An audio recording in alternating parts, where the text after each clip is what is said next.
കോൺഗ്രസിന്റെ ഇന്നത്തെ അവിഭാജ്യ ഘടകമായ നേതാവാണ് കെ മുരളീധരൻ.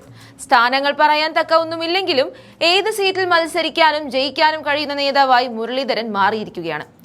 കാസർഗോഡ് മുതൽ തിരുവനന്തപുരം വരെയുള്ള ജില്ലകളിൽ എല്ലാം കൂടി ഒരു 10 മണ്ഡലങ്ങളിലെങ്കിലും മുരളീധരന്റെ പേര് കേൾക്കുന്നുണ്ട്. എന്നാൽ യഥാർത്ഥത്തിൽ കോൺഗ്രസ് ഏത് മണ്ഡലത്തിൽ കെ മുരളീധരനെ സ്ഥാനാർത്ഥിയാക്കും എന്നുള്ളതാണ് ഇപ്പോഴും പലർക്കും അവ്യക്തമായി നിൽക്കുന്നത്. അവസാനം തിരുവനന്തപുരം ജില്ലയിലെ വട്ടിയൂർക്കാവിലാണ് അദ്ദേഹം ഇപ്പോൾ പ്രവർത്തനം ആരംഭിച്ചത് എന്നുവരെ പറഞ്ഞു കേട്ടു. എങ്കിലും മുരളീധരന്റെ മനസ്സ് ഏത് മണ്ഡലത്തിലാണ് എന്നറിയുമ്പോഴാണ് അത് തലസ്ഥാന നഗരത്തോടുള്ള കൂറ് മാറിയിട്ടില്ല എന്ന് വ്യക്തമാകുന്നത്. പക്ഷേ വട്ടിയൂർക്കാവിലല്ല. 2 തവണ തിരുവനന്തപുരത്തെ വട്ടിയൂർക്കാവ് മണ്ഡലത്തിൽ നിന്നും നല്ല ഭൂരിപക്ഷത്തിൽ ജയിച്ച നേതാവാണ് കെ മുരളീധരൻ. എങ്കിലും തൊട്ടടുത്തുള്ള തിരുവനന്തപുരം മണ്ഡലത്തിലേക്ക് മാറുന്നു എന്നാണ് അറിയുന്നത്. അതായത് തൊണ്ടി മുതൽ നശിപ്പിക്കാൻ ജെട്ടി കീറിയെടുത്ത ആന്റണി രാജു MLA ആയിരിക്കുന്ന സാക്ഷാൽ തിരുവനന്തപുരം സെൻട്രൽ മണ്ഡലത്തിലേക്കാണ് മുരളീധരൻ മാറുന്നത് എന്നാണ് ഇപ്പോൾ അറിയുന്നത്. നിലവിൽ LDF സീറ്റ് ആയതുകൊണ്ട് ആ മണ്ഡലം പിടിച്ചെടുക്കാൻ മുരളീധരൻ നല്ല ചോയ്സ് ആണെന്ന് UDF നേതാക്കളും ഉറപ്പിച്ചതോടെയാണ് ചില ചെറിയ കോലാഹലങ്ങൾ നമ്മൾ കേട്ടത്. അതായത് ഇതേ മണ്ഡലത്തിൽ മുൻ MLA ആയിരുന്ന മുൻ മന്ത്രി ശിവകുമാർ ഈ മണ്ഡലം നഷ്ടപ്പെടും എന്നുറപ്പായതോടെയാണ് പാർട്ടി വിടും എന്നടക്കമുള്ള കാര്യങ്ങൾ പൊട്ടിച്ചതെന്നാണ് അറിയുന്നത്.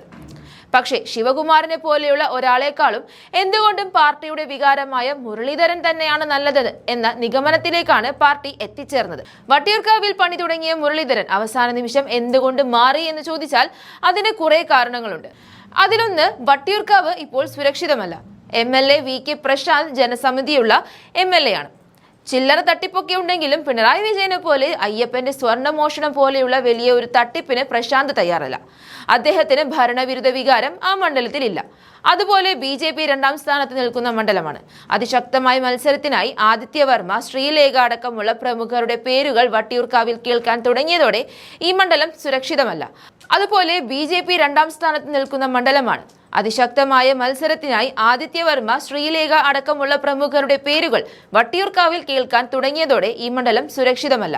അതിശക്തമായ ത്രികോണ മത്സരമാണെന്നും ആര് ജയിച്ചാലും 2000-ൽ താഴെ വോട്ടുകൾക്ക് മാത്രമേ ഭൂരിപക്ഷം ഉണ്ടാകൂ എന്നും പല കണക്കെടുപ്പുകളിലൂടെയും ലഭിച്ചു കഴിഞ്ഞു. അതോടെയാണ് മണ്ഡലം മാറ്റിപ്പിടിക്കാൻ മുരളീധരൻ നിർബന്ധിതനായത്. പ്രശാന്തിന് വോട്ട് ചെയ്തവർ ഇനി വോട്ട് മാറ്റുന്നുണ്ടെങ്കിൽ തന്നെ അത് BJPയിലേക്ക് പോകാനാണ് സാധ്യത കൂടുതൽ കാണുന്നത്.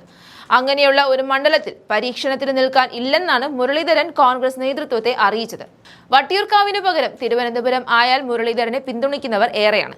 മുസ്ലിം ന്യൂനപക്ഷ മേഖലകളും വളരെയധികമുള്ള ഈ മണ്ഡലത്തിൽ ആ വോട്ടുകൾക്കൊപ്പം തന്നെ ലാറ്റിൻ കാത്തലിക് വോട്ടുകളും പ്രധാനമാണ്.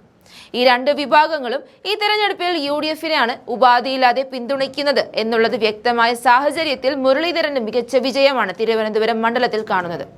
KPCC സമ്മതിക്കുന്ന പക്ഷം ആന്റണി രാജുവിനെ മത്സരിപ്പിക്കാൻ കഴിയാത്ത LDFനെ തറപറ്റിക്കാൻ മുരളീധരൻ ഗോതയിലിറങ്ങും.